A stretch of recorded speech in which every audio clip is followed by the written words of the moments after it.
Hello, welcome to episode 3 of Lowbrow Reviews, where I talk shit about books in my pajamas. We could probably call this episode Bedhead the Revenge.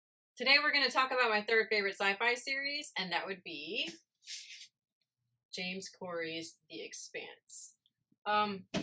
If you're not watching The Expanse, what the fuck are you doing with your life right now?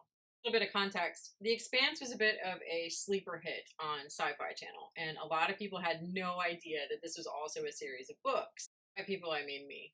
Introduced to the world of The Expanse through the show, which I have to say, if you haven't taken the time, you really need to take the time. It's brilliant. Having said all of that, the show would be nothing without the books. The source material is flawless.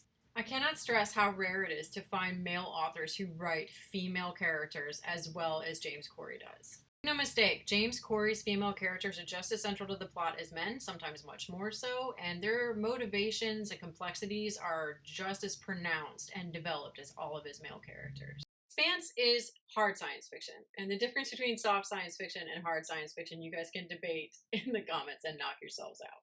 But the difference, as I understand it, is in the realm of what is possible versus what is not possible according to the laws of physics. The story centers on the crew of the Rocinante as they negotiate tense relations between the inner planets, which consist of Earth, Mars, and Luna, and the Belt, which is a series of asteroids and space stations populated by people who become less and less human every day. It's true that the crew of the Rossi never catches a break, which should give you some idea about how action-packed this series is. There is, however, a lot of heart. There's a lot of great chemistry between the characters, a lot of character development, and these are real people. These are real people, and you feel emotionally attached to every single one of them, no matter how ancillary. If you enjoy science fiction, science fantasy, or just an extremely complex series that has a lot of action and adventure, this is definitely the series for you. Head to lightsouting.com to check out our inventory of titles, and don't forget my second book, The Southernmost Star, comes out May 15th.